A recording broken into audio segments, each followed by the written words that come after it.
You're listening to the RMPodcast, the official podcast of Red Moon Productions. Here are your hosts, Brandon Davidson, Keith Cheatham, and Sean Sebastian. Enjoy.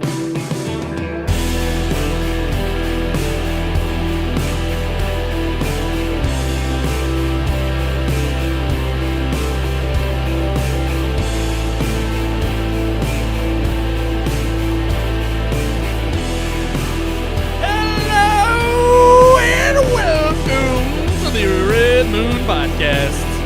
I am one of your hosts, Brandon Davidson, coming to you live right here every Tuesday night at 9 p.m. Sitting here right alongside our normal new host, Sean Sebastian. Well, and Mr. Argle Bargle McDartin-Bargle. Wow, I don't think he could do that again if we asked him to. Nope. He coughed. Oh, wow. He's What going. happened? Choked on my coffee. It must be The coffee's trying to kill me. it's the power of the dog. Brandon put anthrax in it. She's of the coming. coffee. It's got She's that coming to you over gay there. anthrax. It's got anthrax. That's right, guys. Our review this Rice. week is the ricin. That makes you think of Breaking Breaking Bad. Bad. Yeah. Yeah. It's like that was a great It's got episode. ricin and AIDS. Episodes. It's a good slow build up. Mm-hmm. Oh, I love that show. It's a great show. We got a great show Huh. for everybody. Got another just jam-packed week. There's 3 articles that we got to dive into, and we're going Oh to my dive into. goodness. We I've have got 3 articles? I've actually got the reader lights are view. still red. Yeah, they Are got a they? little, yeah. Yeah, That's the weird. the Oh, it color did. tone is way off It in here. was, yeah. You know, I was, there we go. oh my be gosh, honest with that's you. weird. because I was choking and I got like a little You dizzy thought you from were seeing choking. red? For a minute, I was like, He thought he was in hell. I was like, I don't know. I was like, I guess I coughed harder than I thought. Something just seems a little off. Did you think you was And having then a you said stroke? it was red, and I looked up at the lights, and it's like, oh yeah, they are. That's what's going on. He can't breathe. Yeah. Everything's To be red. honest with It's you, I funny thought- because he was just gonna go. I was It's like, I I just thought I was coughed just myself like, into an aneurysm, but I'm gonna keep doing the show until I die. I was like, I thought maybe I was just a little, I thought maybe I was still just a little dizzy. I was like, I don't know Dang. what's going on right now. Yeah, man, Yeah. I'm telling you. It's like, we'll see if it Would clears there be up. a better way to go? Would there be a better way to go than on the Red Moon podcast? Oh. Hey, Brandon didn't even notice. I just thought I was having No. a seizure. I thought it was a little dim, but I was like, yeah, what is up with the lighting? It's a little dim in here. Wow. Sean's like, it's still red. It's like, It it sure definitely- is. He's over there. Am I dead? I looked at my Is this camera all and a I was just dream? like, that's a little bit. Oh, I look like Yeah. Trump. I look orange. Look like I Like I got a spray tan. Yeah. I'm a burnt Cheeto. What's Man, going on here? Everything seems so much clearer now. It's like a second life. Yeah. Wow, that was good. Oh. Good Gotta open. wonder- Good Well, that open. was great. That was Yeah, great. Keith yeah. almost lost his life to coffee. So that was a good way to open the show. yeah. But we got a packed show. I've actually got all of our articles in reader view Wow. so that we could show them to the audience without all the ads popping up. Oh, that's amazing. I mean, Nice. gosh, you would I think love that. Apple would just be that, darn good. So everybody gets to see Hornswoggle? Hornswoggle. Okay. That's right. And we're going to get right into it. We got such a jam-packed show. Let's get on to our review Yeah. right off the bat of, yes, The Power of the Dog.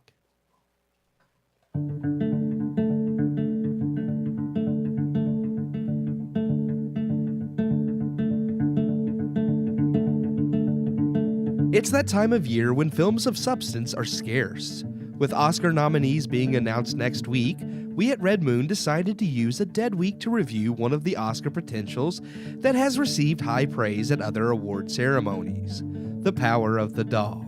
Directed by Jane Campion and based off the novel of the same name, The Power of the Dog is a Netflix original that tells the story of 2 brothers, Phil and George Burbank, played by Benedict Cumberbatch and Jesse Plemons, who own and operate a ranch in early 1900s Montana. Phil is cantankerous and often cruel, while George is thoughtful and mild. While eating dinner at a local diner, Phil mercilessly berates the young waiter there named Pete, played by Cody Smith McPhee, who is the son of the widowed owner of the inn and diner, Rose, played by Kirsten Dunst. Apologizing to Rose for his brother's actions, George soon becomes smitten and the two wed.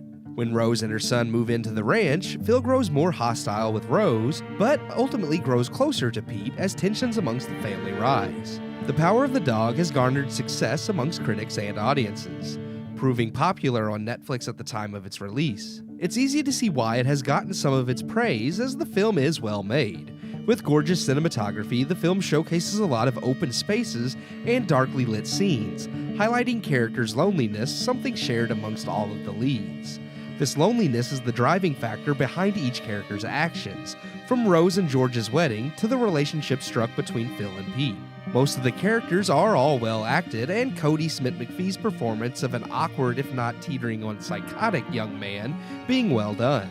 Cumberbatch, on the other hand, doesn't impress for someone who's received as much praise as he has. I felt his performance was fine, but his accent flat and generic.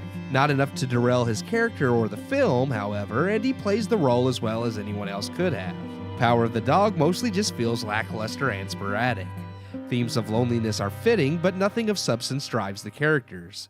The film has been praised for its depiction of toxic masculinity and homosexuality, but I feel that's giving the movie more credit than it deserves.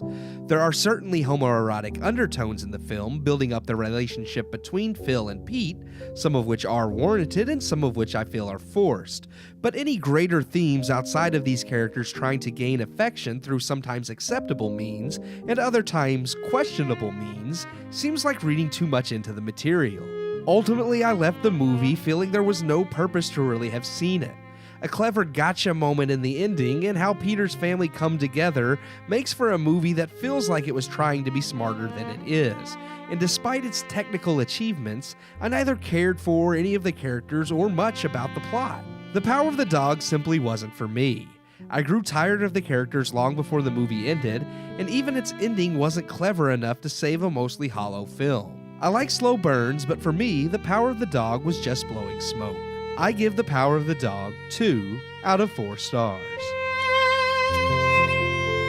2 out of 4 stars. That That's violin not bad. music right there is That was- exactly how I felt about the movie. Just sad, depressed, Just- and lonely. Yeah, and just, it couldn't bring you back to a happy, healthy self. nope. Wow. Keith, same for you, huh? I didn't care for the movie. He just pulled his hair out. The whole time this has been going on, he's just been sitting over playing with his hair. No, you should pull it down in front of your glasses. That would look even wilder. Well, then you would be the dark Yes. emo kid. Oh, that's beautiful. Oh, yeah. Yes. Like a crazy scientist. So I watched this movie, and honestly, it's got a lot of great reviews. Keith's like, I like Audience Dungeons and members like it Dragons. too. I mean, it's doing really well. It didn't connect with me personally. Now go like this. Let's look at. No, but it didn't. I thought it was a little dull. My hair's just gonna be crazy now. It is what it is. It is. It Um, is. Yeah. I thought it was dull and disjointed. Yeah. I liked the beginning. I told Sean I really liked how it starts. I liked the build up between Jesse Plemons' character and Kirsten Dunst. I thought all of that was really well, and the movie was hooking me at the beginning. But then it just kind of goes off. It's like we forget these characters halfway through, and we jump from this story beat to now we're following this story beat and these characters. And I just felt it was a little disjointed. It was a little dull. There were certain Disjointed and dull. Yes. I mean, that's what those you're are trying the to common Yeah. traits throughout this whole review. yeah, and that's what I thought of it. That was it. I Sean, don't care for it. what about you? Are you in agreement with 2 out of 4 stars? I was. That is the rating that I gave it. I will say the movie had absolutely beautiful cinematography. Yep. I thought the landscape that they used and the natural lighting in a lot of it seemed like a lot of the camera angles and it was very, very well done. And I really thought Benedict Cumberbatch, not Patch. Well, not Jesse Plumpkins. Not or Plumpkins. Plump- Yeah, I thought Don't Google Plumpkins. I thought his acting was pretty good. This is outside of his normal We know it's Plemons. pretentious kind of role. But I guess I would agree with the disjointed part. I felt like this was about 4 different movies in one. I kept having trouble figuring out what kind of movie I was watching. They had the Roman numerals tell you what part you were on. I know. Well, Well, that I was think- like what I movie think we were watching. Each part was Yeah, like, okay, yeah. now it's this movie. Yeah. Yeah, no, it did start off really good. I started off. I was talking earlier over at Brian's house. I was like, the beginning is this story of 2 brothers. They've got this ranch, whether by inheritance or they purchased it or whatever, but obviously they're not from Montana, and one of them, it seemed like they both kind of grew up learning this trait of being a rancher, but one of them is in love with it, and the other one is trying to branch out, and that was causing a rift between the two brothers. And I really enjoyed that part of the story. And then it rolls over into a romantic side with the one brother that's trying to be kind of a part of society and trying to gain favor with politicians and just kind of branch out away from the ranch, and meets the woman. And I'm like, okay, so now the woman's going to come in and create this jealousy between the two brothers, or between Phil and his brother who's now married. The woman's taking his attention away from that. That's a whole nother story. Women. And that's like, I'm fine with that. But then it just takes this turn with the homosexuality part that comes out of nowhere, and I felt like it was well done in respect to the time that this is set in 1925, and it did make sense that someone who was a homosexual would probably stay a closet person and would try to put on this facade. They would put on, I mean, I'm just saying, they would stay in the closet. He's trying to be PC. I'm trying to be PC as I can, you know. I don't want to get canceled. I just want to call them closet people now. Yeah, they're closet people. Little people, closet people. Go ahead. But yeah, he puts on this facade of masculinity, and I get it, but I just felt like I didn't understand where that was coming from in the story. It wasn't alluded to at all in the Came from beginning. Bronco Henry. I know, but Bronco Henry is this older male character that teaches them how to ranch, and it sounds more like a father figure than a child molester, which I understand it's not. There, he tells them that he was college age when he met Bronco Henry and started to learn from him.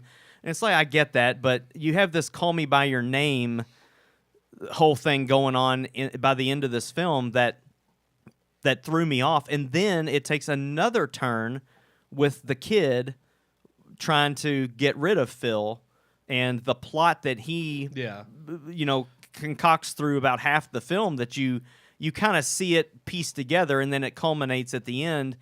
And I just felt like the whole movie itself is supposed to be based around a verse in the Bible, but the verse itself is taken completely out of context in regards to the film. And then it's like, okay, so the dog is supposed to be Phil, but are we saying that the one that's protecting his darling mother is the son, but yet he's murdering someone? That's not necessarily the best way to go around protecting someone. And there was this seduction side. Like, I couldn't understand what movie I was watching. Yeah. No, and the parts of the movie were very good. Yeah, I mean, I absolutely. Oh yeah, there are. I loved the scene with the rabbit when they go to fix the fence, and there's this moment where he tells the kid, "Oh, the rabbit's leg is broken, and we're gonna have to just put it out of its misery." And he's not expecting that kid to do that at all. No, and he tells him what he's got to do, but he knows the kid's a pansy, and he's not going to do it. Yeah, and the kid just snaps the rabbit's neck like the way it was they nothing, show it. and he starts his to face. pet it. Yeah, as and if he's calm gonna it down. comfort it. Yeah, and then he just click. And yeah. Benedict's face when he sees it is when he realizes this kid's stronger than he puts off. Perceives. Yeah, Well, yeah. and I think in that moment he kind of sees a bit of himself in Yes. the kid. Yeah. And honestly, that was to me again. Yeah, the right term for this movie is a slow burn. And it was like I was telling Keith, I think when he came over to record, I for the first time watching it, I didn't mind that aesthetic. I thought, again, it played well in terms of progressing throughout the film, making me continually guess where we were going with these characters, and rightfully so, setting up certain, whether it's stumbling blocks for one character or even character development in certain ways I wasn't expecting. And yet, at the same time, yeah, I start to see certain themes of like loneliness kind of peek through the cracks, and instances of like, okay, Jesse Plemons' character is, Plimpkins, his character is, exactly.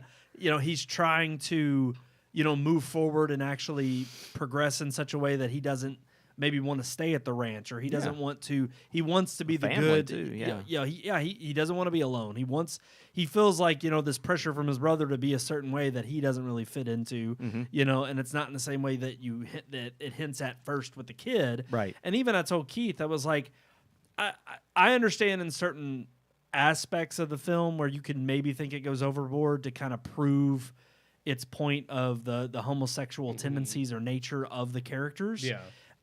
However, I thought it was well done in terms of it just being, if you're just focusing on the story and take all kind of other context socially and culturally out of it and just focus on this as a story as a whole, I thought it was done well enough that it's like, okay, obviously, like you said, this is a guy who's back in the ages of, where this would have been completely looked down like upon. 1925. 1925. No way this would have been accepted. Obviously, you understand that this tryst that him and Bronco Henry had, I just thought it was funny his name was Bronco Henry. Oh, yeah. I was like, this is the most gay Well, porno more name creative. Yeah. ever. I just thought that was Apparently really that bad. is from the book, though. So. Yeah, but you don't get that in the beginning. In the beginning, it's just He's a mentor. He's a mentor, father figure kind of Bronco person. Henry. Yeah. But as it continues on, I thought they slowly obviously the very telltale scene is he's at a lake where he likes to go be by himself anyway. Yeah. And he's Rubs rubbing himself with mud a and- handkerchief and on him, and you can handkerchief, see yeah. BH is on the handkerchief. Yeah. And you're immediately like, okay, This is getting kind of he's yeah. obviously got more feelings towards Yeah. Bronco Henry. It's like, Yeah. Yeah. But then it's odd because I know that there's some cultural undertones that they're trying to say are persuaded throughout this film of this is what toxic masculinity does Yeah. to suppress and then make you have to react in a certain way. However, he had to act like this macho rancher, Right. Because he didn't want people to know he was gay, and that's the but part. his they're saying secret is- hiding yeah. place shows that deep down inside this is who he really But that's, is. who he that's really the part is. that was the toxic masculinity is the facade That he puts had to on hide it. because Right. he had Yeah. to hide it. Yeah, because of the time. No, and- I get that. But here's Yeah. the thing. I honestly don't look at it that way at all. I look at it as, again, those are overtones that are being added because of the cultural relevance today. No, I agree. But to me, I felt like in the film, I was like, no, this is a flawed character who had a sexual relationship with a man he probably shouldn't have, who now has warped his identity into becoming this person who's now preying on this other kid. Yeah. And I honestly thought it was almost a decent revenge in that you see the kid who may or may not be homosexual. Right. He gives off these quirky attitudes, but yet his dad hung himself, Yeah. and he's been raised by his mom, who's Yep. overprotective. Right. So I'm like, he shows all these There's your adolescent femininity, features. yeah, right there. Exactly. Yeah. Yeah. And so I'm like, through all these characteristics of the characters themselves, I'm like, they fit within the realm of this But story then very again, realistically. the kid uses Phil's homosexuality Yes. against him Yeah, and and that's- seduces that him. to me was what I actually didn't mind. I thought, okay, this I agree was, with that. This was done well to the point of you don't need to know if he's gay or not, but he uses it to know once he understands that Phil is,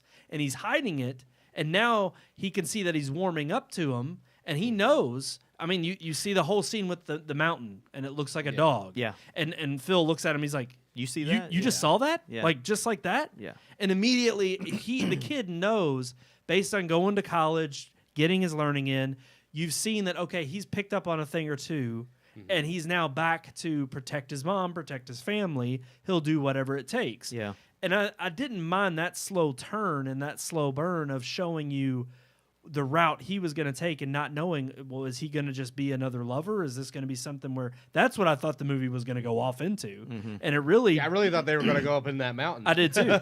And break the back. You were broke back too. Dreams come No, true. I agree with everything you said. The only thing that I don't agree with is the predatory nature of Phil. Phil did not at all show any interest in this kid until the kid found out his secret. True. And I see the whole befriending of the boy as a way to, I've pissed this kid off. Now that he knows my secret, I can't let that get out. So I'm going to befriend him and try to be closer to him so that I can make sure that secret I doesn't think come it was out. kind of I don't think recreating- he was trying to seduce the boy or that he was attracted to the boy at all until the boy begins to show attraction to No, him. I would agree. So I don't honestly, look at it as a thought- predatory I thought thing. his warming up to the boy after the boy finds him was his way of, I'm going to take him under my wing Yeah. so I can go up and snap his neck because of what he found out about me and Well- let him know. I don't mean snap his neck. Sure, I mean, no. I thought beat that it way into too. him that he's not going to tell my Yeah, secret. no, I thought he was But going to kill him. then I thought, oh, wait a sec. No, he's warming up to the boy because he realizes he's more like think, himself. Yeah, a genuine affection did grow when he realized, okay, this kid is like me when I was his age. He needs a Bronco Henry. And then I think that's what it was. Exactly. I don't think it was predatory as much as it's like he realized this kid was like him. Well, he's and he also- wanted to recreate what he had with Bronco His Henry. brother's I was out of about the to say picture now, too. I keep wanting to say hardcore Henry. Hardcore which makes it Henry. even worse. It's I mean, that's what they would It's call like- him now. He's like he wants to go. He's like, look, Bronco Henry took me up to the mountain. I'm going to take you up and become hardcore Henry. No. But I Maybe. think he was trying to because again, I think one of the themes, like Brandon said, is loneliness. Because like with his brother leaving, and then I love the scene with Jesse Plemons and Kirsten Dunst when he's like, I don't have to be lonely anymore. That was really good. Yeah, when he cried. So Yeah, that was a I great do think scene. part of it was him. Like once he did grow attached to the kid, he wanted to recreate what he had with Bronco Henry, not necessarily because he thought I want to prey on this kid. Yeah. As much as he's like, oh well, we could have something close like I had with him. Yeah. And that that doesn't necessarily make it right because the kid is a lot younger, but I don't think it was coming from a place of ill I think intent. in the beginning it was more of a keep your enemies closer yeah, kind of thing. Yes. Oh yeah, in the But beginning, I definitely. really thought, to be honest with you, when he started making the rope, I was actually thinking he was going to strangle him. With No, that. I was That's what actually I thought. thinking he was going to drive the kid to suicide and he would hang himself with his own rope because his father did the same thing. But I was thinking he was going to like vindictively Use that, yeah. make this kid kill himself, and then he would end up using the rope. That would have been. Then good it kind of steered towards the idea of maybe Benedict is going to kill himself because of the loss of his brother and everything else, and that he would hang himself with the rope that he made. But see, okay, and but that, then okay, I just didn't. and that's kind of the weird thing that this movie left me with. All of the different points of view of the ways in which it could go, were kind of what enticed me to think, okay, this isn't really a bad movie. No, it's what kept me watching it. Right, but however, I still ended up. I gave it 2.5, Mm-hmm. and I still ended up on that side of the fence instead of 3, simply because it's like I told Keith. As soon as the movie was over and I did get the breadth of the full story they told, there's no reason for me to revisit it. I got no emotional or sentimental value from this film for me to say this is something that after the story is told, I could revisit this again down the road. I mean, I hate to say it, but it's like there's tons of movies that I could see 1,000 times and I know every beat of the film. Yeah. But they pull and grab at me to say, no, you got to come back and enjoy this even again. rewatching them. Like this, I've watched movies that I know what's coming, but the suspense still gets me because it's so well built up and done. And I felt like with this movie, there are a lot of great moments of tension. But now that I know how they end, if I went back and watched it, I'm not going to get that same feeling of tension. No. Whereas there are movies where I like even well done horror movies like Halloween, where I still, just because of how eerily they created the scene, like, you know he's behind the door. It's like I know he's about to pop out, but I'm yeah. still sitting here like, oh God, he's coming. Yeah. I know he's coming. The only character throughout this film that I kept finding myself emotionally attached to was Phil. And it really bothered me by the end of the movie. You trying to tell us that something? That speaks about you. It does. I wanted him to be my Bronco Henry. Maybe he was. But, I wanted to be my... And maybe I'm a little bit harsher on it because it is getting so much Filling praise. me up, Phil. But I just feel like this, for as much praise and awards that this movie's been, like it won the Golden Globe, it's been nominated for SAG Awards, and it's getting a lot of. I completely agree. And it's getting a lot of talk about being an Oscar frontrunner. And for me, it's like this just isn't. And again, the Oscars have been this way for the last decade, so it's not surprising. But it's not a movie that I feel like does stand the test of times that I do want to revisit over. It's like I could watch Forrest Gump, Saving Private Ryan, Return of the King. I could watch those movies if I independent really amount of want times. a depressing drama, I'll go watch Schindler's List. Yes! And I'm talking about a movie that But will that is an emotionally amazing knock you movie. on your ass. Yeah. But you look at this movie, and I'm sorry, there's just nothing that I really care about to these characters to the extent that I'm going to revisit it and say, wow, this is such an emotional tale of humanity. Yeah. I just don't think it's going to hold up over time. It's Yeah. going to be That's overlooked. true. Like a lot of other emotional dramas in the last few years. It will just completely get overlooked if it wins anything bigger than the Golden Globes, because we know those aren't that big. Yeah. Alrighty, guys, that's going to conclude our discussion of The Power of the Dog. That's worth a watch. It's worth one watch, I would say. 2 stars. We got to say it's at least worth checking out. Oh, yeah. But now it is time for us to move on to, yes, our plethora of headlines.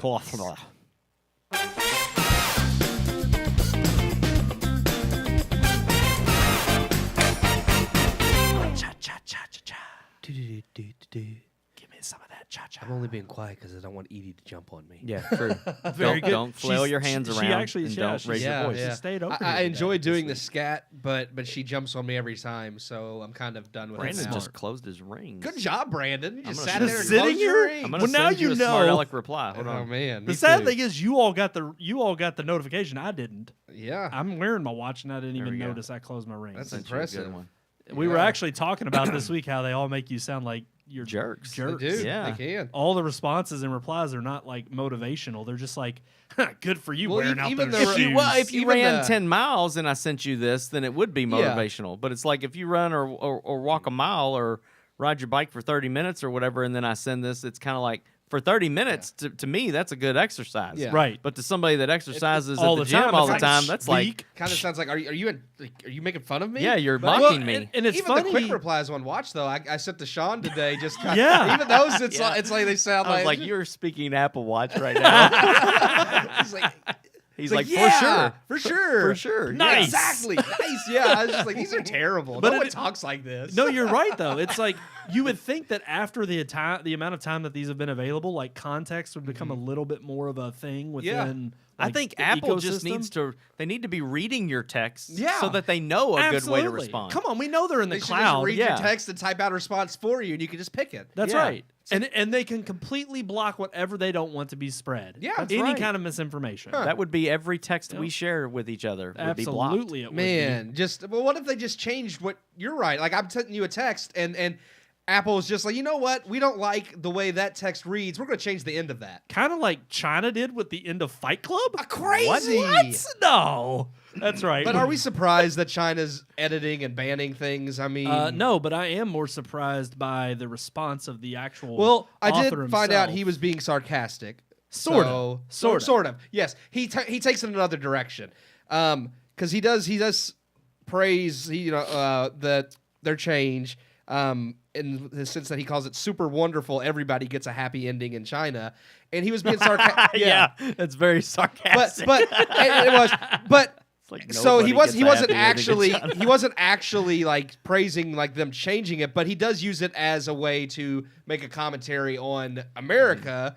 In the sense that he's like, but the irony is that I'm used to, my books being banned in America, and Well, that's see, not okay, I wanted to rare, bring that up so- because I've got yeah. the article pulled up here Yeah. on the screen. Yeah, look at and, it. Yeah, we could blow that up. He did say in another interview, I have it up with the New York Times. I know you don't have that one, but he did say in the interview that the China's ending is actually closer to his ending. Well, and that's what I didn't mind. I didn't mind that response when he replied that way Yeah, because I'm yeah. like, okay, well that. But it's that the would way he make tries sense. to take it after that. That But- it's kind of like, Well, he even criticized other countries who took out certain things Yeah. or changed endings of his books simply for the fact that the ending didn't fit a certain way, and Yeah. he said obviously to my disapproval. Yeah. Whereas like this one, it made it sound like he was commenting on the fact that they made it closer to the ending of my book. Mm-hmm. I'm like, okay, well then that I understand, but it was where he took it next. yeah, and I agree with And, that. Yeah, I want to get down to the actual quote itself.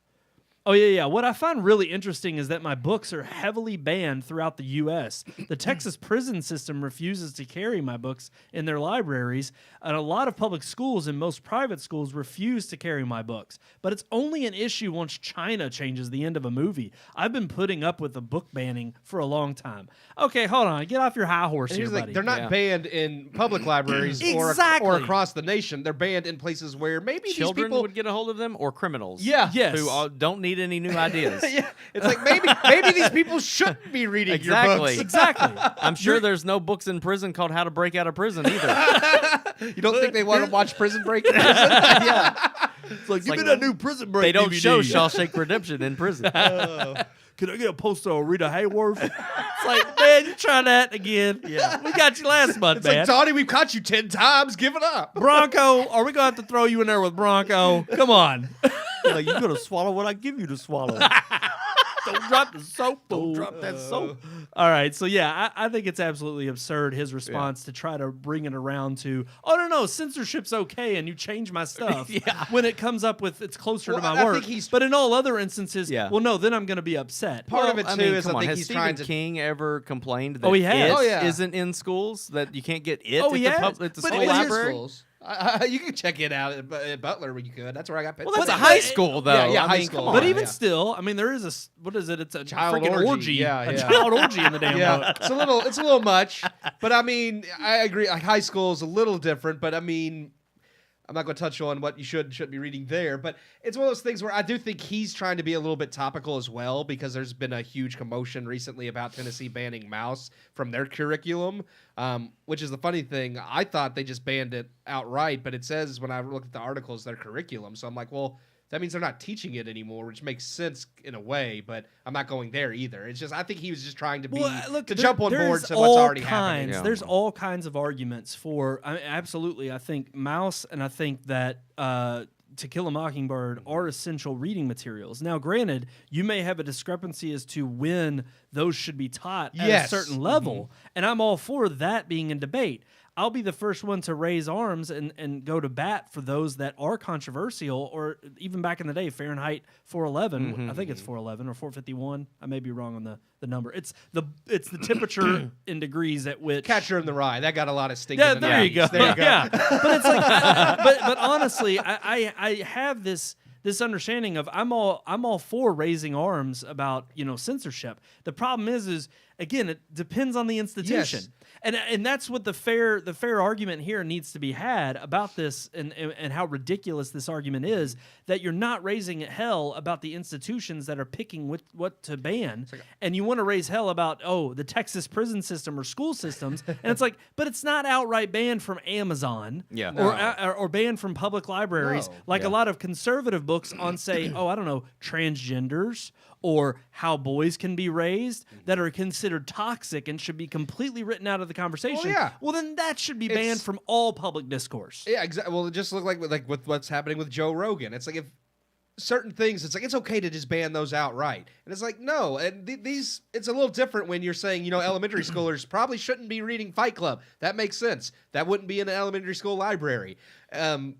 Again, well, and that would be the other it's argument a that I difference would between raise. that and just banning something like you said outright, to where nobody has access to it anywhere ever. And I would also which raise is what China does. The argument here, if this person was truly faithful to, granted, I understand that apparently, I guess he would have applauded, or at least been okay with David Fincher's work when it originally came out. Maybe he's like Stephen King, and like, for one, I like the way Stephen King puts it when he's Queen. like Stephen Queen. Stephen. Well, he's Stephen turning Queen. These days. He's turning it into a little bit of a queen, just on his certain stances on issues. But he's a bandwagoner. True. A Bandwagon lot of them lefty. are. Oh, I A lot of them know. are.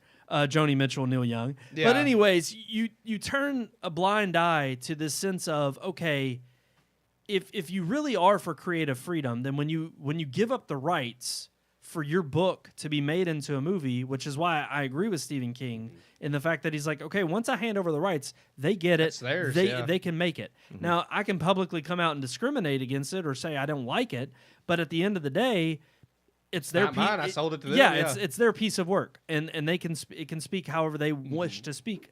If he was truly for artistic freedom, he would have ixnayed what China did and said, look, no, that's not the original work. Yeah. If you want to remake Fight Club, here, I'll give you the rights to remake it. Go ahead. But I also thought it was kind of funny. Honestly, let's take a look at this is hilarious. At the very beginning of the article, it just describes what the actual changes are.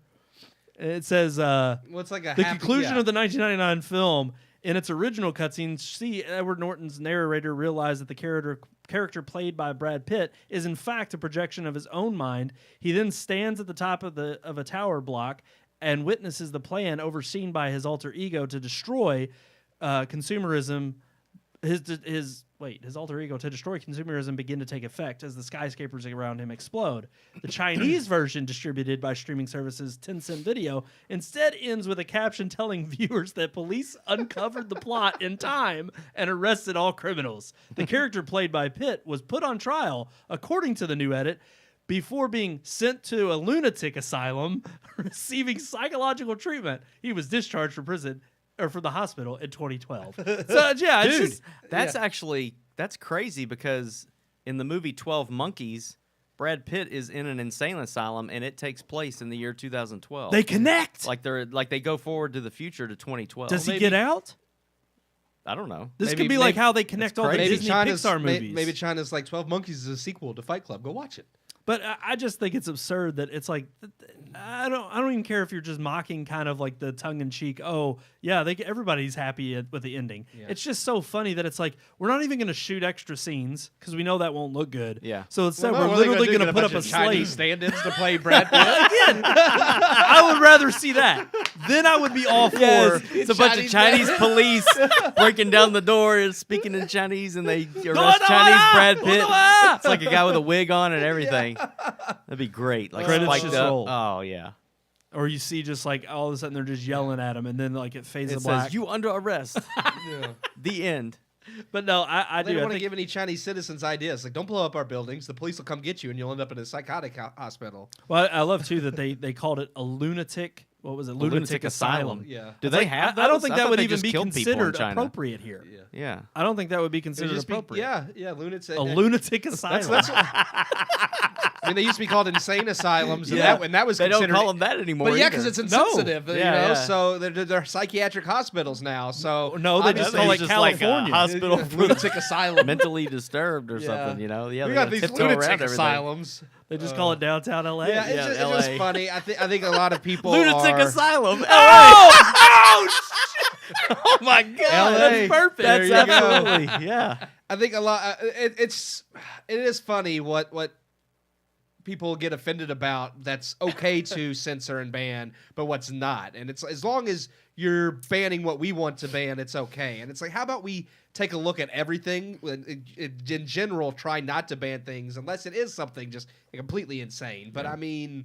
No, I would agree completely. Let's move on to our second topic, which happens to deal with streaming. Now, this article in particular is about Sundance, but I Yeah. actually kind of wanted to I think speak to the broader picture of what this maybe speaks to as a whole with other Yeah, film festivals. because it's not just Sundance that it's happening to. I know they specifically talk about that a lot of the studios buying movies at festivals now are streaming services trying to fill content like Netflix, HBO Max, Disney Plus. It's funny, when I first saw the headline, I got excited and thought it was another like Amazon did where they streamed the Sundance films. Yeah. Right. Yeah. But that's not what it's about. No. And it's one of those things where it's like, I get what they're saying. They Obviously, make a few valid points. I actually Yeah. did want to read this article yeah, outright. I mean, Just we'll pull it up. because, let me pull We it up don't need here. to look at whoever that is with That's, the roses. on her that's shirt Dakota. anymore. That's Dakota. Johnson. Or is that her name? Dakota Johnson. That's it.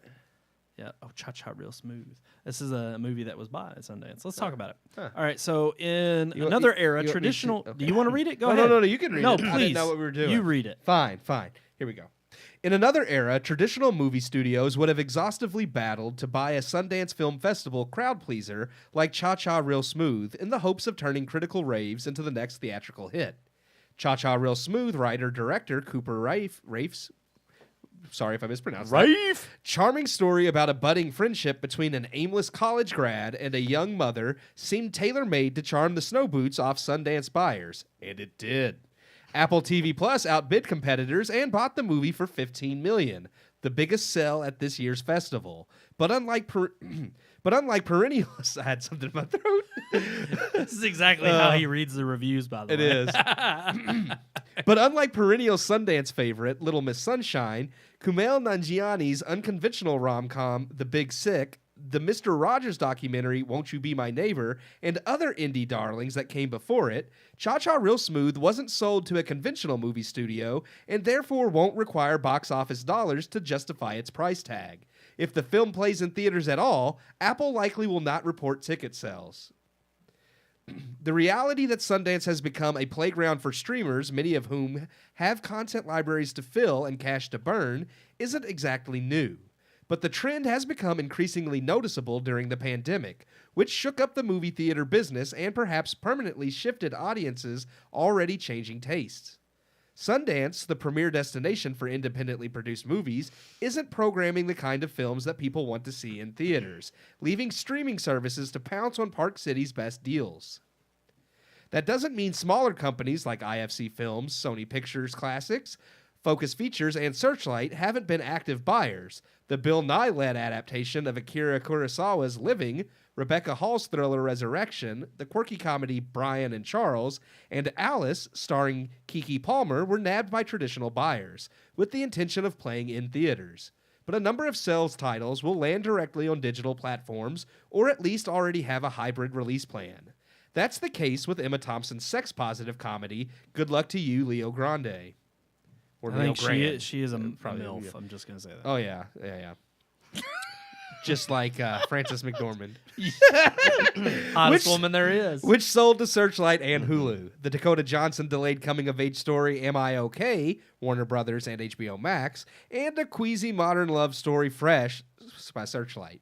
On the documentary front, we need to talk about Cosby, Showtime, The Janes, HBO, Lucy and Desi, Amazon Prime and Prime Video, and Genius. Oh yeah, Kanye. I was like, wait a minute. You what? gotta talk about the Kanye film. And Genius, a Kanye trilogy. Oh Lord, it's a trilogy. We don't know that. Netflix. Something with Kanye never makes sense. It could end up just being one movie probably called a trilogy. Came into the festival, Came into the festival armed with distribution on streaming platforms such as HBO, Netflix, and Amazon. As recently as 2018, nonfiction films like Won't You Be My Neighbor, RBG, and Three Identical Strangers managed to become surprise box office hits. Today, even star-studded IP-driven tentpole films aren't reliable theatrical draws. Given the current movie theater landscape, which has been downright unfavorable to anything that's not superhero-related, it's probably responsible to orchestrate a streaming backstop. Traditional studios do not want to embark on spending sprees only to have a festival movie flop at the box office, and streamers like Amazon Prime Video, Apple TV Plus, and HBO Max have been more interested in expanding their online arsenal than nabbing the next box office blockbuster. For companies that don't have pockets as deep as Amazon and Apple, and even those that do, why not mitigate the risk that comes with bidding wars and dangerously steep price tags?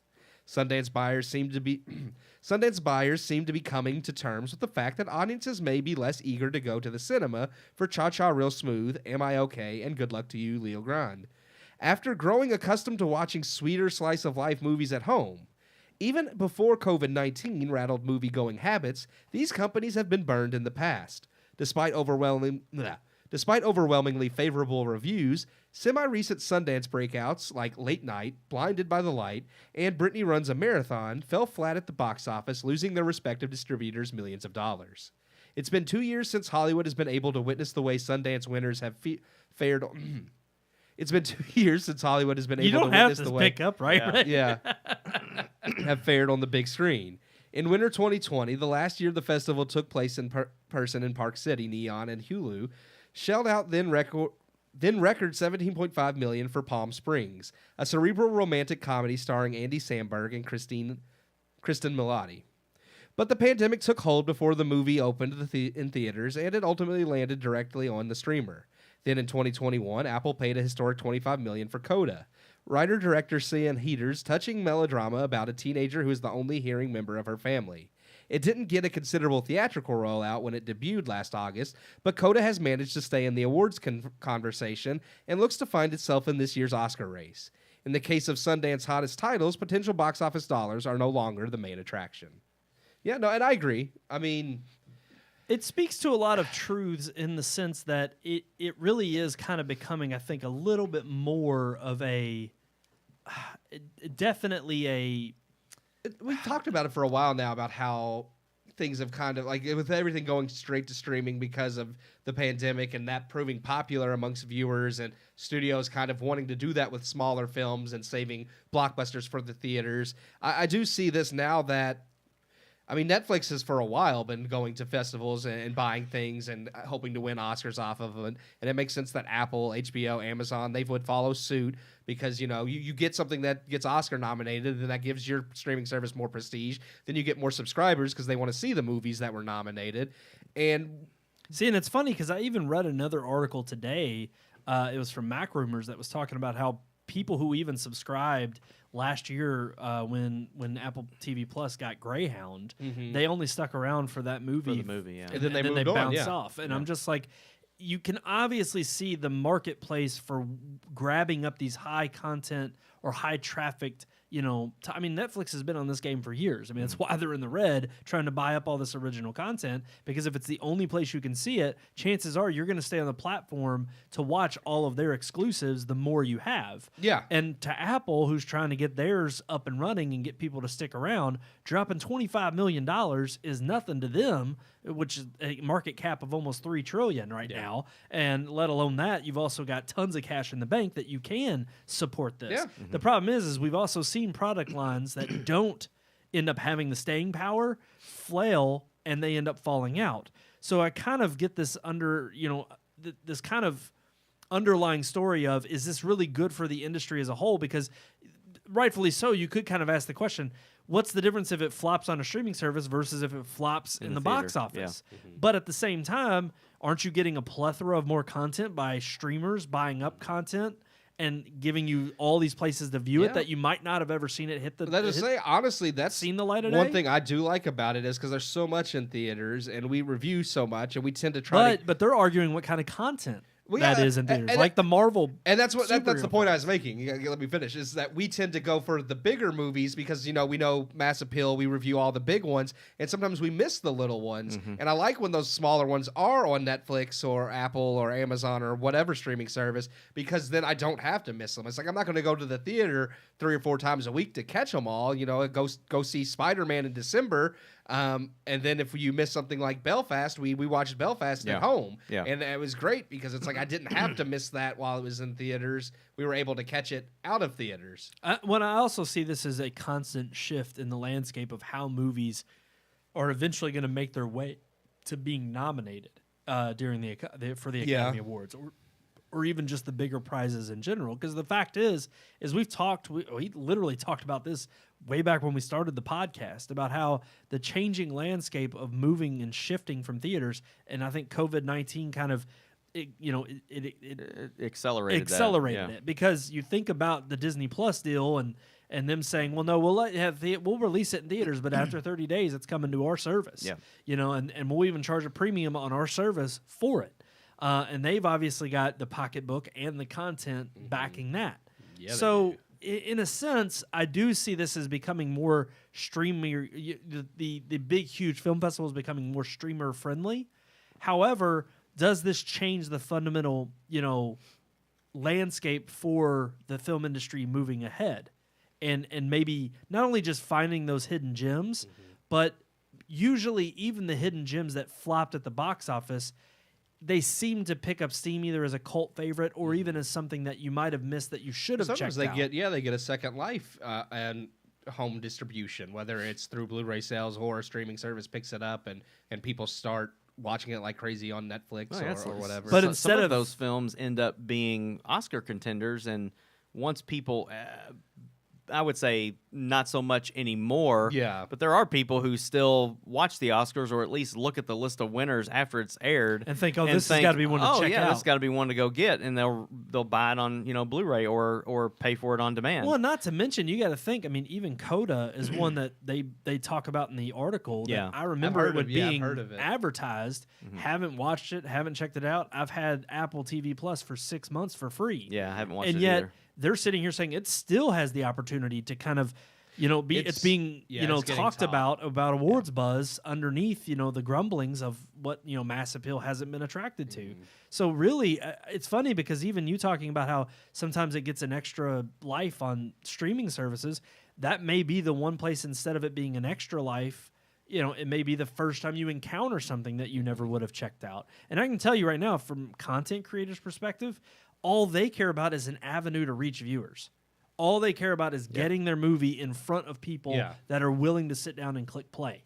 They could care less if it's a theater. Would you love a national theater distribution? Of course you would. Who wouldn't? Everybody wants to see their movie on the silver screen.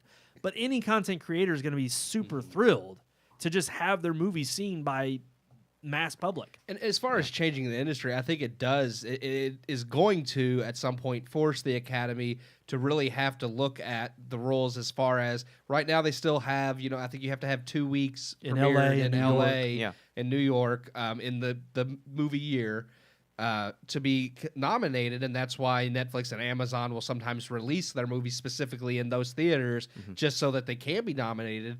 And at some point we have to say, is that necessary? Like, why do these streaming services that have all these amazing movies that deserve Oscar nominations, why do they have to put their movies in these 2 specific theaters for just a short run just to get that nom? At some point, it's just like you're making them jump through hoops just because it's always been done that way. Yeah. Right. And honestly, I think that's the bigger change we're going to see coming is, and I honestly think is the prestige. I mean, I think that's what's in question here of these particular film festivals going to change, whether they become stringent or not, because at the end of the day, it does come down to dollar signs. Mm-hmm. And if you have these bigger players throwing around millions of more dollars to get certain film content that wouldn't have happened years past, because, maybe it was the smaller indie film scene that was more popular at the time, but now these bigger streamers are coming in and they want to throw the cash at it, get the film, put it on their service, drive more people to subscribing. But does that change the prestige of these film festivals going forward, like Sundance, like Toronto? I personally don't think so, but there's going to be those the sticklers that absolutely have to have, like, this is an independent thing and these movies need to go to theaters, and there's always the ones, the old guard that don't want to let go of the past. And in some ways I appreciate that, because theater I do think is important, and there is something about going to the theater that is completely different from watching a movie at home. But at the same time, you can't just stymie progress because, well, it's always been this way and it's only prestigious if it's done this way. It's like, no, things change, and the prestige is either going to survive with the update or it's not. And if it doesn't, then was it all that prestigious to begin with? Well, and I think we talked about it last week on the show about how, what happens when movie theater going becomes something like going to the opera, right, or going to a concert, like not a rock concert, but an orchestra, and it's like it's going to become much more limited in scope, but it maybe not for those mass huge events like your Spider-Man No Way Homes, but for these smaller flicks that you may be able to catch at home, like the article points out. Even before COVID, it was kind of trending that way of there's so much out there. That why would you go and pay a movie ticket price to see it on a screen when you have a great theater set up at home now with beautiful 4K televisions and wonderful surround sound where you can get more than what that movie was even probably potentially trying to accomplish. But another side of that to me, and this is just someone that loves going to the theater, there's movies like Greyhound and like even something like, it's not a great movie, it's okay, it's Ryan Reynolds and The Rock being what they are, but Red Notice on Netflix, like I would love to have seen that in theaters versus seeing it on Netflix, just because it's this huge action flick, and that's something that I wish Netflix would put those out. Slight disclaimer: because we do have AMC Stubs A-list, it does make it easier for us to say but I think that's why because we're not actually spending we are spending our money out of pocket, but it's definitely $20 a a month saving to see whatever. $20 a movie. Yeah, exactly. You're basically paying for one movie, and the rest of the movies you watch that month are free. Yeah, right. So. But I agree. Why? I think for too long, and I think part of this has to become where the theaters, they've already given in because of the COVID-19 kind of forced them to with the 30-day release. But I think, even when we saw AMC promoting, like, rent a theater out for $100. Well, you can still do that. And and here's the thing. Other than just promoting that on a small scale, it's like, why not promote it for indie film projects, or even those who want to have that kind of rent an IMAX theater and show 26 years. Well, I have a lot of copyright issues in that movie. But see, and that's the thing, though. If you have the paperwork, if you have some simple process, it would still be on AMC's end to try to figure it out. But if you had a process where independent filmmakers could maybe draw up a deal with a theater chain to have their movie shown in a theater for so long just to get word out, who knows? Instead of paying hundreds or thousands of dollars, that you could even maybe get seen at one of these prestigious, because that's the problem with the film festivals themselves, is they are prestigious, but then they directly compete with the very idea of the homemade filmmaker that wants to come in there and show them what they've got. And we always have the little gemstone in the rough that people find and say, well, look at how they got their start. And it's like, but you know how many more diamonds in the rough there are out there that will get glossed over? And now that we have the technology and the ability at scale to distribute these things like a YouTube or, something a little bit more, prestigious like a theater chain, I feel like that's where they need to step in, and they need to make the move instead of allowing the Hollywood elites to dictate what the theaters are going to do, because they got to come up with some strategy to survive. Yeah. They have to. I will survive. Especially if streamers don't take certain movies that may make a run, and they say, no, we're not going to put it in theaters because that's $20 in our pocket to subscribe to it. Yeah. I mean, that's the sad nature of it. And you're only going to see the Oscar contenders or the ones they want to get the buzz pushed out. We're only going to see what they want us to see? Are you saying they're censoring things, Brandon? Wow. Well, there's one thing they could try to censor. Dwarves? They could try to censor dwarves. That was good. That was very good. I get one every once in a this. while. Yeah. That's right. Dwarves are against Dinklage. Hornswoggle is. I love his stage name. I really do. Oh, yeah. It's fantastic. Yeah. Well, I mean, because you could tell he has a great sense of humor. He seems like a very likable guy. I mean, I've seen some of his stuff, but He looks like one of the older dwarves off Willow. oh yeah, Like yeah. he looks like he's with the WWE. I've seen some of his Yeah, wrestling yeah, stuff. he's- I mean, he's more modern. I've not very- seen It's a lot kind of of like it. the midget they came out with Doink Yeah. back in the day. Yeah. So I did know who he was when you sent the article, just from some of that, even though I don't follow like post 2000s wrestling as much as I used to in the 90s. Yeah. But Dylan Postal, that's his name. And he did have a role in Muppets Most Wanted as a cameo. Okay, I got a real quick question though. Who was Peter Dinklage in Lord of the He Rings? wasn't. It He was wasn't a in that. misquote. I think this guy was just he he was misquoted. just, He was Okay. like, "Oh, he got the paycheck because from he Game does of Thrones." say and or Lord in of the Game Rings. of he said Lord of the Rings or in Game of Thrones. I think he was correcting himself. Well, no, Yeah. Peter Dinklage was Gimli. Yeah. No. But he makes a good point. He says, when he was cast as a little person in Lord of the Rings, then he says, or in Game of Thrones, Or an an elf, or this We or got that two of other them thing. right, Those yeah. checks cashed just fine. He had no issue then. And he's talking about the fact that as far as like how dwarfs are perceived, Peter Dinklage had no problem playing, someone an elf. The whole joke was the fact that he was a midget, Right, yeah. So he was Must be like, a but South Pole but now elf. he wants, but yeah, Yeah. and so he's saying now he wants to be progressive, and I get what he's saying. It's one of those things where it's like, Well, now he has a soapbox. yeah, Oh, my favorite quote in the whole thing. I think you're getting there. It's coming. I think it's like the next. Oh, yeah. paragraph. The next one, he King of says, the- I don't know if Peter Dinklage is still acting or if he's done now, but I don't know. It's pretty selfish. Keep going. Yeah. Keep reading. Hold on, It's I'm trying to pretty skim. I don't want to go through the whole. good. I mean, basically, he just calls out Peter. And he's like, calls you know him- what? yeah, he You calls ain't no him- King Dwarf. He calls him King Dwarf. He said just because he was in Game of Thrones, it's like, yeah, that doesn't make him King Dwarf. So, yeah. I just love that. Yeah. Because But he here's says, the thing. he says, I- he tells him to grow up, though. He says, it wants to be the only one, then you got to grow up, man. So, Yes. Well, Yeah. because here's the thing, and he points out point blank, and I'll play devil's advocate on this in just a second. But he does point out, he's like, look, you're taking away roles that our people can actually play. Yeah. And you're literally taking away food Yeah. from our mouths that we'd be willing and happy to participate in, just like you were to take the check from Game of Thrones and from Elf. So don't sit here and use your height and say, oh, well, I've tried to make this huge momentum wave and shift in Peter the industry. Dinklage would say that he doesn't want to take roles away. He just wants them to not have Heighten the roles. Yeah, he doesn't want them to That's have the to play devil's advocate I Yeah, was he doesn't getting want at. them to play demeaning roles. It's like it's okay for dwarves to act, but he doesn't want them to be in roles that just makes But fun again, of them or belittles that's up them. to the individual themselves. Belittles. I didn't mean that as a Yeah. pun, but yeah. There she comes. Peter Dinklage doesn't want midgets to be belittled. Right. Yeah. But He doesn't want them thrown at dartboards.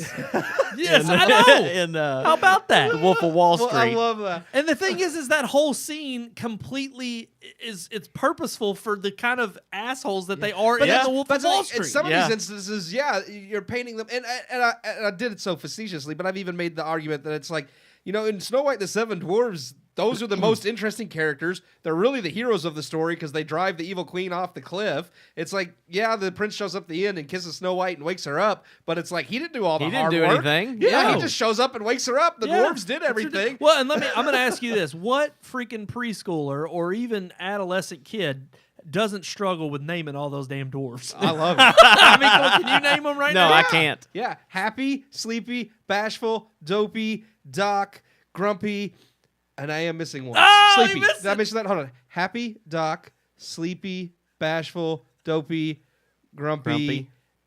Dreamy. No, I said sleepy, bashful. He made that one up. no, not dreamy. Sleepy, I knew you could do it. bashful, Oh my Doc, God. happy, grumpy, dopey. I'm missing one.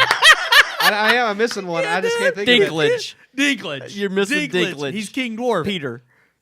King Dwarf. I'm gonna keep doing it in my head till I get them all because I know them. Well, look it up. Just You don't want to Google look it up, no, do you? Because I know he knows it. I just watched. I don't want to Google it watched because I the don't whole want thing. dwarfs in my history. I just watched like No, they part would of the all movie. pop up. I skipped all the scenes that they weren't involved in because that's the best part of that movie. I literally skipped to all the scenes with the dwarfs and skipped everything else. Oh, Jacob just texted us. Uh-oh. He knew it. He's got Sneezy. it. Thank you. He Sneezy got was it. the one I kept forgetting. Oh, that's Jacob's favorite Yes. Disney movie is Snow White and the Seven Dwarfs. That was his See, favorite. Jacob, then so. email us or yeah. type in right now. What's your comment on this? Do you want to see them Sneezy. take away these roles from the dwarves? It's funny because that's also the part of Kingdom Hearts. Birth by Sleep I was in was with the dwarves in that. Oh, I game, didn't even so. know that was in there. Yeah. Wow. So yeah. But that's I honestly here's the thing. I can understand where Peter Dinklage is coming from. And I still think a little bit of his conversation on the WTF podcast was off the cuff. Mm-hmm. But at the same time, he's always had this air about himself when I've seen him in interviews. Like he is something. Oh, he's pretentious. He's pretentious. Yeah. And he always carries it like he is carrying a chip on his shoulder for having to take on these roles that kind of. You know, it's like you would see him in Elf and you would think, oh, he must have a good attitude about making these jokes Yeah. because of that role. Yeah. But then at the same time, it's like he also seems to now, years later, almost seem as if, oh, no, I had to do that because it was beneath me, but that was the only role I was offered. It's like, Now BS. I'm auditioning for Superman. yeah. It's like, no, dude, you're gonna get the dwarf roles. Yeah. That's what you're gonna get. Well, but you look at a You role can't play like Jesus. but But you you're look at or the roles where it doesn't matter because there's no. But yeah, you're not going to Yes. get iconic roles Yeah. of people that are obvious. It's like yeah, you're not going to get Superman. You're not going to get. You know, he's not going to be hired to you play. could be the Penguin. yeah. But it's like he's not going to be hired to play like a historical like biopic of like Abraham Lincoln or George Washington. Oh, that It's would be like, no. amazing. But A I'm just- midget Abraham But Lincoln. I'm just saying, it's like you're, 7 It's years like- ago. no one's trying to Damn. be mean, but you are limited in a sense to the. Of course, nowadays it's like no, you don't have to. That's why they had the big controversy about. I think Marie Antoinette was hired for a black actress, and people were like, "Well, that's not historically accurate." And it's like, "Well, we're not trying to be," and it's like. But that's Well, what are you trying to that's be the then? whole industry now. Yeah. Exactly. The whole industry now is how woke can we be, and that's where I thought Peter Dinklage was coming from. Yeah. When he's like, And I don't "Oh, you think that's cast a entirely Latina the case. actress, Yeah. why not just go all the way?" But at the same time, then he seemed to pick at the fact that it was just the whole topic of the entire movie was just taboo and shouldn't be brought up again. And oh, let's let that live in the past. And I'm just like, okay, fine. Well, then come up with better material. We're always arguing on this show for originality. Yeah. But absolutely, I'd argue for that. You know what? Yes, Disney stop the remakes. And you can 'cause stop they all with suck. Snow White and Except the for Seven like Dwarfs. two of Yeah. them. Two of them were good. Was that Beauty and the Beast? And No, No. Cinderella and Oh. that one was like their first one. I'll watch anything I like with, Jungle Book. what's her name in that? Who plays Cinderella? Cinderella from yesterday. What's her name? Well, and for Lily James. Lily James. That Yes. from from Baby Driver. Baby Driver. Yes. What's wrong, baby? I like Jungle Book. Oh gosh, it gets me every time. I feel like there was another one that was more recent that wasn't bad either, besides Jungle Book, but I can't think Oh, of I one. did enjoy Jungle Book. Yeah, that was one was good. okay. Yeah, but I John Favreau, he knocked it out of the park. Not Lion King. I'm all for No. it. No, that was terrible. Yes, stop the remakes. Not In that Dumbo. regard, I'm on Peter's side. In regard to Hornswoggle, I'm all for, dude. Give the guys a paycheck. There's plenty of people in that community that would love to come out and represent their people and play whatever role you'll give them. Because it is absolutely atrocious and ridiculous. I mean, you think about it in terms of even where they were able to pull it off, more so in mythical creatures like being hobbits, where you took real life people, but you made them in the same proportion as a But normal he's person, also smaller. spoken out about that, about not liking the fact that they do that, because that's taking roles away from midgets. It's like, well, which way do you want Do you it? want them to have roles or not? Exactly. It's like, where are He you wants gonna them to have decide on roles, this? but the roles have to be serious roles. And I'm just like, okay. I just want some sweet rolls. Sweet I rolls. just want some sweet Man. rolls right now. I found the Dang name on. of that movie. Actually, I didn't know this because he was, and I think that was part of him being disgruntled. He was in the movie with Gary Oldman. It's called Tootsie, Oh yeah, and Gary Oldman is a midget. And I think part of Peter Dinklage was like he didn't understand, like, even though he was in the movie with him, like, why wouldn't you just hire a midget? And which I get kind of the point, but at the same time, it's like, well, you were in the movie with him, like, so obviously because you're called an actor and you act the part Yeah. you're given. There's no small parts. Nope. There's only small people. Oh. Oh, But whoops! a dwarf should have been given the role not a tall person made to look like a dwarf. Well, and I said that wrong intentionally, but it's I know. small actors. I know what you Just- said. but I'm just saying, It's like dwarves can't play dwarves, and normal people can't play dwarves. I don't want the He's midget basically community saying to be upset. we should get rid of dwarves. Period. Like they shouldn't be featured in a story at all. Peter Dinklage truly wants to be King Dwarf, but right now, if he was he's as a tall as he king of was something. in Endgame, then I would give him that crown. He's Well- a giant dwarf. I loved it. Another And role, again, another role where they played off the comedic yes, nature of The it. joke Yes. is the Yeah. fact that he was giant, and it's like, I guess that was okay though because he was giant, but it's like it was still making fun of the fact that The it's fact- yeah. opposite of what you Right. expect. Yep. All I know is he's the king of something, and it ain't the dwarves. We'll move Okay. on. Okay. That's it. I was waiting. That's it. That's No, the that's all. stand. I'm going to leave it open to interpretation. Okay. Let's move on to our vices segment. Okay.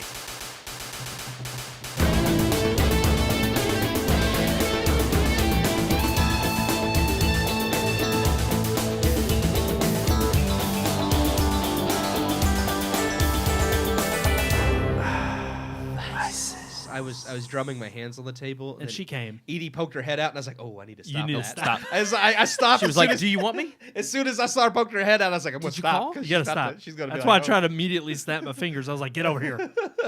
She We poked her head are out. talking about something that Keith just randomly came up with yesterday, but it's very, I think it's very appropriate for the times that we live in and Yeah, you know, because all we the just supply chain issues. we and live in a garbage time right now. instant because gratification. The world's ran by garbage people. Well, it's about time. I'm telling you, garbage men When has the world not been run take by over. garbage people? Aren't we all I garbage mean, they people? come every Wednesday. Mine 7 come o'clock. on Wednesday. Do they? Wow, yeah. I don't think in the last 3 years that you've been a part of this show, Sean, you've failed to at least deliver one dad joke a show. That's because he's a father, Brandon. I love it. It's great. He's a father, and that's what fathers do. I Yeah. just don't want to mock fathers. Okay, I don't want to get rid Hey, of that group. I feel from like- watching. I Let feel a like- father, a real father, play a That's father. what I'm saying. I feel There like you go. if you're not a father, you shouldn't be That's allowed to right. play a father.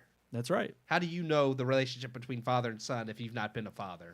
That's right. I couldn't Or a son. act that out. I couldn't. Yeah, I've never. Thankfully, I've been a son. I could be a son. All right, let's move on. Our topic tonight is inconvenient conveniences. When are those things that you depend on most that you just don't even think about? the Put them in the dumbasses back that- of your mind. I was gonna say, Sorry, he's got ammo. when He's the ready. dumbasses at Kroger think that Mio is a perfectly good substitute for Gatorade. I did Kroger. Yeah, listen. Here's my story. Oh Lord, He's So- been waiting since yesterday to get this. I was out. fired up. wow, man. That okay. wasn't even the only thing they did. So I had to get some stuff after I came to record the review. So I just did pick list because I didn't really want to get home any click late. list. Yeah. Click. You said pick. Oh. Sorry, but go ahead. I know what you were talking So about. I didn't want to get home any later than I had to. So first of all, my pickup time was supposed to be between 7 and 8, but I was actually leaving here late, so I wasn't going to make it by 8 o'clock. But I was like, what are they going to do? Put my stuff back? Like, we'll see. So I get there, and I actually noticed when I pulled in that they sent me a text saying, due to being short-staffed, your pickup time's been pushed back from between 8 and 9. And it's like, Ah. well, that worked out. I mean, that was still kind of them with issues, but I was like, that issue worked in my favor until I get my stuff. And, of course... Not the way it I always goes. usually do allow substitutions because you can click no substitutions. Normally, if I click allow substitutions, they give you like the next closest thing Yeah. or the next brand. And like if I get a Kroger brand and they have to give me name brand, they still charge you the The cheaper Kroger price. The Yeah. cheaper price. Right. Exactly. If they can't find anything comparable, used to they would send me an email saying, "This is what we have. This is what you ordered. Is it okay to substitute?" And I could say yes or no. Yeah. I never got any message or anything like that. Get my stuff, and it's like replaced your Gatorade with a Mio squeeze bottle, and I'm like, Was it at least the same flavor? no, it's like I got That's the other thing. I got Blue Frost, which isn't a flavor. I know they were like, well, how do we match that flavor? I don't know, Blue Raspberry or something. They gave me Fruit Punch, and I was like, and it's a squeeze bottle. I was like, what if I don't have bottles of water? I mean, I know I can put it in my glass. I was like, this is not the No, same. hold on. And also, how many I'm gonna get there. Gatorades did I'm you gonna- get? I ordered like the small 12-pack of Gatorades. So one squeeze bottle Mio. So on this little, Hey, it yeah. makes 24 12-pack. servings. It does make 24. But here's the thing.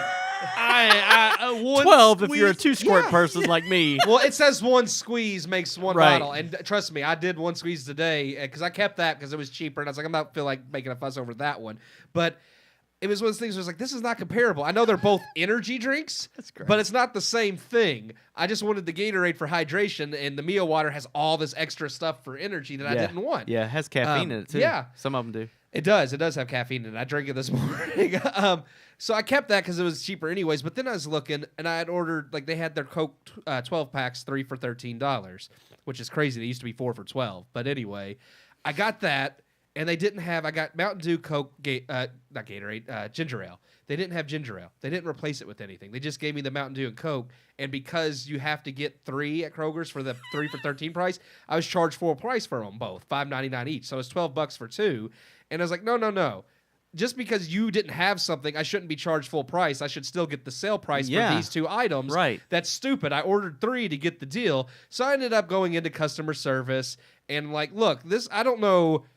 Because I know it's based on the person that's picking the items, but it's like, I don't know who thinks Mio water is comparable to Gatorade. It's like, if you didn't have the 12 packs, you should have gave me like the 8 pack of the bigger bottles and they just charged me the cheaper price. Well, I was going to say, that's what they normally do. Give me a different flavor. If you didn't have the blue. As an aside, I was there at Kroger earlier this afternoon. Well, this is the one across from Upper Hunters. I didn't go to. I don't go to the one never on mind. Terry. Oh, I thought you went to the one on Terry. No, Never no. mind. Okay. Yeah. Because the one up here actually had Gatorade. It did have Frost, but it didn't Well, I had have to- the other flavors. I had to go inside. Gatorade's been out of Yeah. like store shelves They've for the been last very- 6 months. They've been very scant, so I kind of knew that I might not get that one, but I didn't think they were going to replace it with Mio water. I figured they were going to replace it with a different flavor or like Powerade or something like that. right, you know? right. Yeah. Or a different size bottle, which is what they normally do. And then, like, as far as the Cokes go, but ultimately I ended up getting the Cokes. I think just gave me basically the extra 12 pack, so I actually ended up getting 3 for 12 instead of 3 for 13. So I actually ended up saving a little bit money in the end. But the whole point of doing Click List is So that you don't have to go go in in. there. And I had to go Yeah. in to get everything fixed, and I ended up spending longer than if I had just shopped myself anyways, because I had to wait in line to get in customer service. And Yep. It's like I could have gotten all this crap, Yeah. gone through the checkout line, and been done faster than all the inconvenience of you all messing up my order because somebody thinks Mio and charges me for a full price. The moral of the story is next time customer you need service to put sucks. you need to put Mio on your list, and then you'll get Gatorade. Right. Yeah. It's like I ordered sandwich bags and you give me a box of condoms. How am I supposed to fit a sandwich in that? It's like I tried to use it, but it squished my sandwich. Well, and I talked to I got the guy. bologna everywhere. I know it. There was an Got older spermicide man on my sandwich. and a younger man, and I talked to the guy when like I'm looking at the list and he's putting something in the thing, and I'm asking him about that. He's like, "Well, they didn't have that Gatorade." It's like, "Yeah, but do they have any other flavors?" Like, I don't understand how Mio is a substitute. He's like, "Well, and he pulls the young guy. And he's like, "Will you go check on this Gatorade?" He's like, "I can have him look, but I don't think we have any." And I'm like, okay, but I mean, this is not the same. He's like, well, you'll have to go into customer service to have the Mio refunded. I was like, you know what? I was like, just give me all the stuff you have. Like, don't go look. That's okay. I'll just, if I have to go into customer service anyways, I'll just take my crap in there and exchange what I want. Like, there's no point in Yeah. you going and Right. looking. Yeah, exactly. Yeah. It's literally just making a middleman at that point. Yeah. And it's already proven that I could do a better job than you being the It's like, middleman. I don't want this Yeah. kid to go in there and look because I'm sure this kid is the same kid who put the Mio water in. Like, I mean, Yeah, exactly. he's going to come out with something completely. He's gonna come out like little packets of powder next. Well, I mean, I see that you wanted to like kind of it's zero, so I got you some brought you Splenda. Tang. Here's Yeah.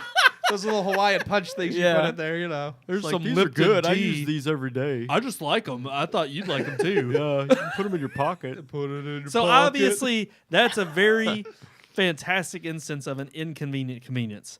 Click Something that's list. supposed to be, yeah. They're still Yeah. working out the kinks. Well, I- they've been around for a while, and I didn't used to have any problems with them because I've used them before, but Yeah. they just times Well, they are Amazon is the changing. one that's pissing me off. Oh yeah, they're bad now too. It's like they still charge you for the same price. In fact, their prices went up last year. but they no longer have. But they don't have 2-day Yep. shipping anymore, or at least they don't guarantee it. Right. And most of the time, even when the shipping is telling me that it's going to be 2 days, it isn't. It's always a day late.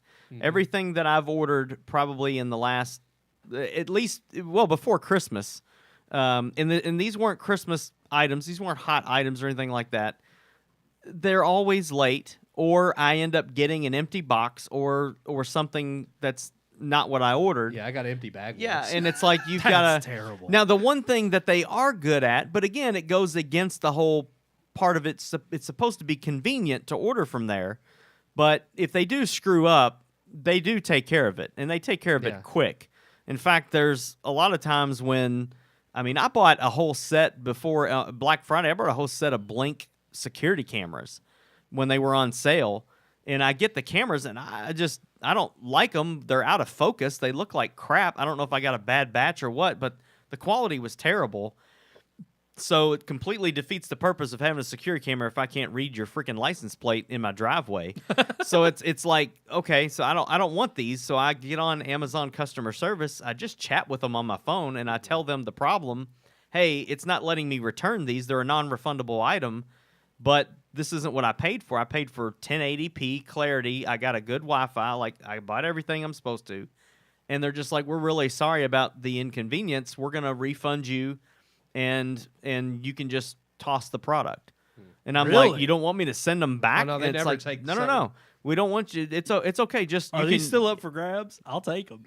I have a couple. I'll But take they're them like, if you don't. you can give them away. You can throw them away or whatever. Sold. And I'm just like, Take them. okay, it's $149 worth of cameras. They don't want to. Like, they don't want to pay. they the don't. Ship it, pay and for I'm the just shipping like, and bring that's them so back, that that's stupid to me on their part Yeah. because they're losing money, but they got money to lose. But at the same time, I'm like, wow, I'm a happy customer because I just got a free set of cameras. That's more what they care about because at the end I'm of the gonna day, keep shopping there if I half get the free crap stuff. that they get sent back anyway ends up on a pallet at Five Below or some other Yeah. place that's Yeah. just some Well, that's my warehouse. thing. Is like, how much are they overcharging people for all this loss because they don't give it? It's like, it's Well, like that's as the much thing. stuff as It's- they throw out. I wouldn't say it's overcharging. It's built into the price. Yeah. They're charging you for the convenience of if you don't want it or want to return it.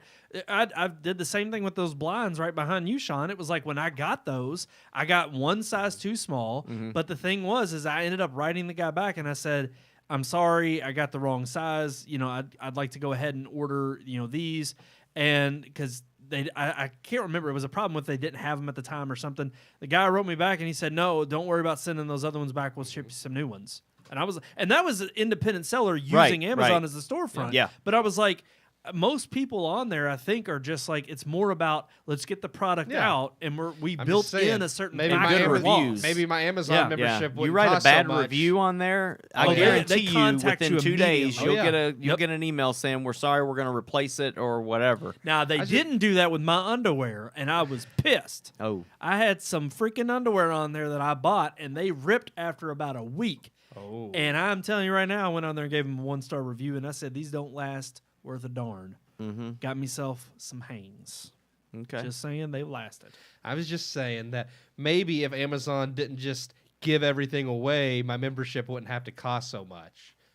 It's like, I know some of it's baked Yeah. in, but I'm just like saying, if you yes get and I mean, no, but, relatively though, it yeah. has remained the same It price has, for it has. several years. well, and even that you're talking about specifically but you're also something getting like a streaming Prime, service. But Yeah, Blink and- is one of their products, Yeah, so it's they really bought them Blink, so losing yeah. the money. Yeah. And not to mention, it's like Well, they were already selling them at half price. Yeah. true. I mean, they were already cut down in and they in do cost. that every year with like when it gets close to Prime Day, All they the drop all Amazon their stuff, Alexa yeah. stuff, Everything Fire they Ring, do, TV. everything, yeah.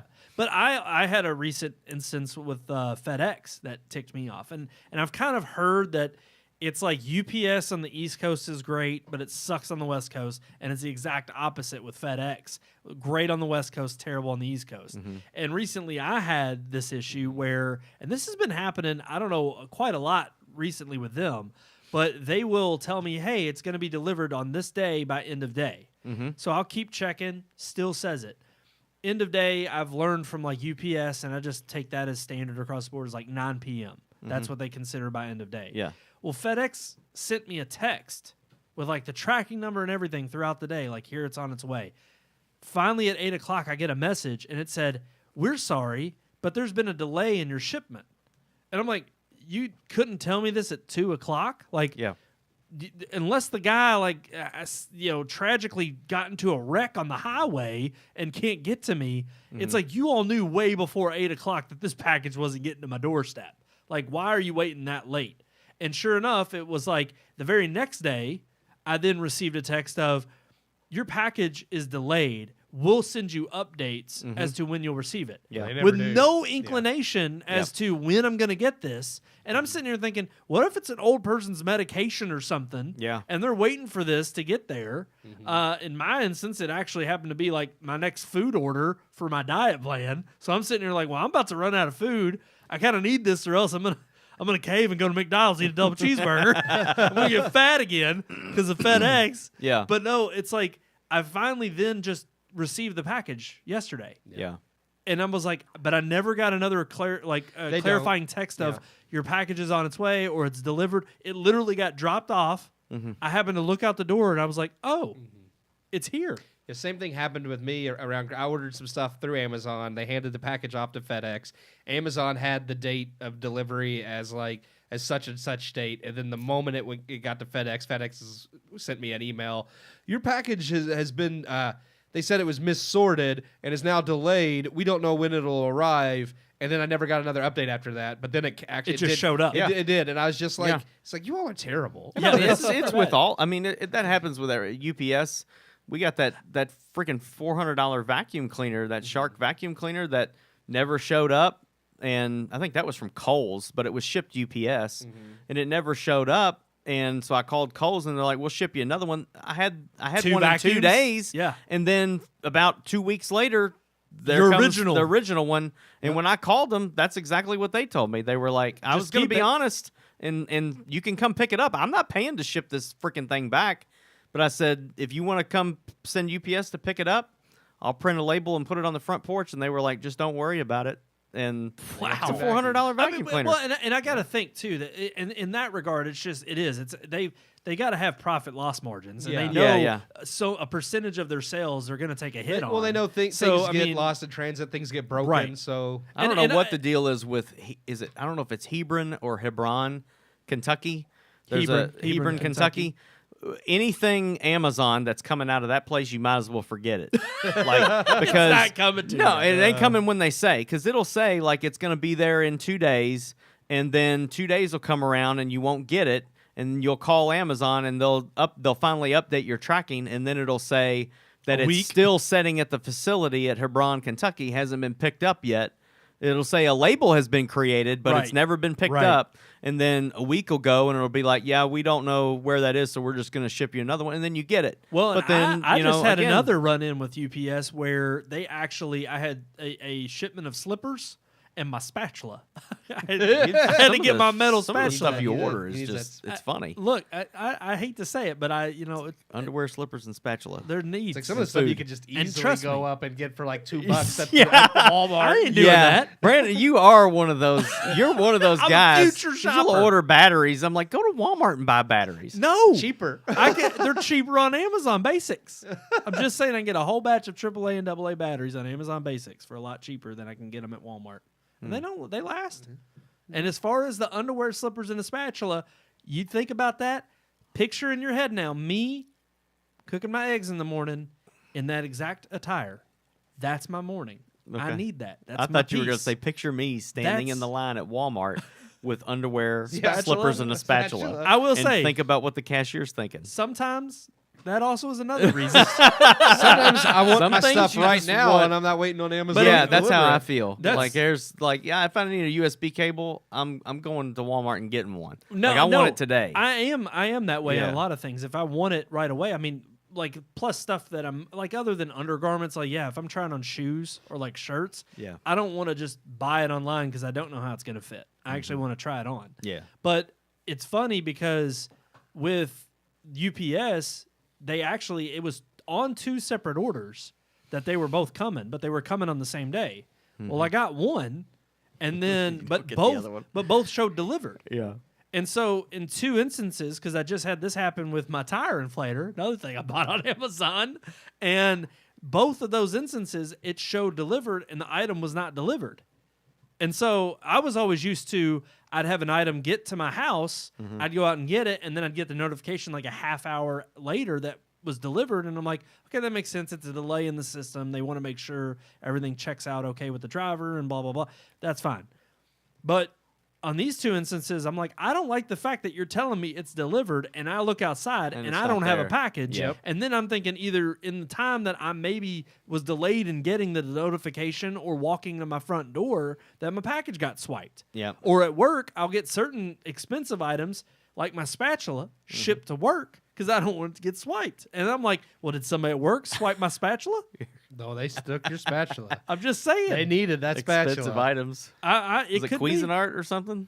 No, I don't know what brand it is, but it flips eggs really good. Over easy. It's so easy. I It's so didn't realize easy. it was up to the spatula. I thought it was up to the cooker.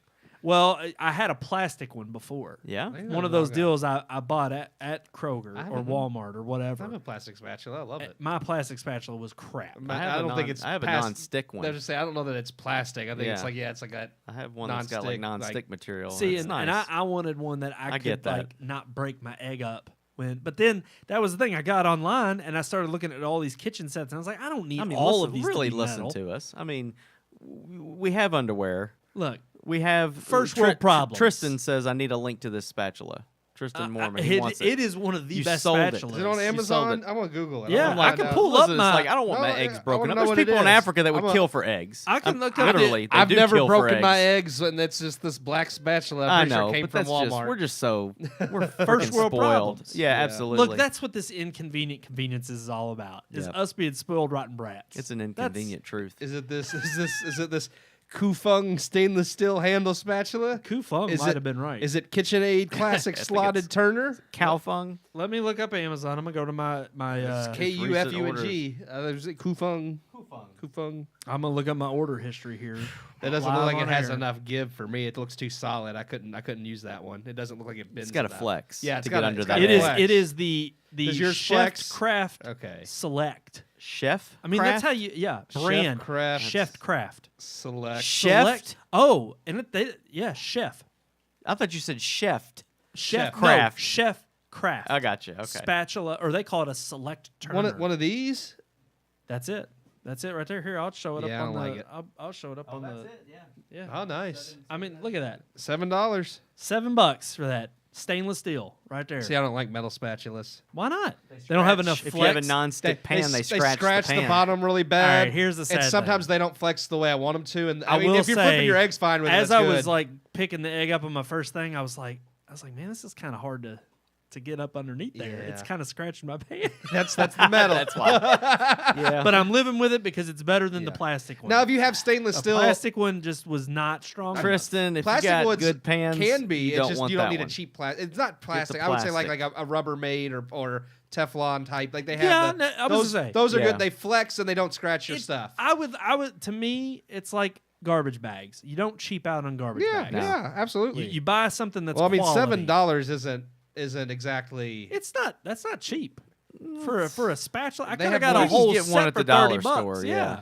yeah. Yeah, I that mean, was a little but I say they have expensive. more expensive like spatulas Ooh, that are I need- considered. Yes, I need these are one the of good ones. those. These are the types we would buy. Wait, for show like- 'em. I need I- that for now my I- burgers. These No. are the metal. These are what we would use at Bob Evans. Oh yeah. Those are Yeah. like 15. Yeah, that's what I'm talking about. $7 isn't cheap, but it's not an expensive spatula. They have $15-$20 spatulas. So I'm telling you, I could have got a whole Yeah. set of like golden. All right. Golden spatulas. It's 10:30, and we're Yeah. still talking about spatulas. All right, oh, I get when you start. I started about cooking. I get into cooking. I should have just asked you right out. No, of the what you gate got's what fine. I was should've just got. messing with you. I'm gonna go to you now. I'm happy for you. I really am. It's a great. I've had a great. I'm just happy few that days you're. of I'm eggs. happy that you're cooking. Yeah, me too. I'm gonna try different recipes. Sunny side up. It's coming soon. Coming try. soon. Coming soon. All righty, guys, that's going to do it for this episode of the Red Moon Podcast. If you like what you heard, like, share, subscribe. Right there at the bottom of your screen, all of our social media accounts. Red Moon Book, Red Moon Tweet, Red Moon Pics, and just search for Red Moon Productions on YouTube. But also, if you want to go back to that old-fashioned way of communication, you can email us. Communication. RMPodcast at redmoonproductions.com. Oh, here Oh, she comes. she's there. She knows. Right on cue. You'll allow it at the end of the show, won't you? Oh, look at her. Oh, she's such a cute. She wants to email right now. Oh, she's man, not there coming she she's goes. in. trying to email. There she goes. Yeah. She's emailing. She's emailing us right I don't know now. what she opened up. Oh, she just bought a. black Never screen. mind. She just opened up this dwarf porn. She opened up.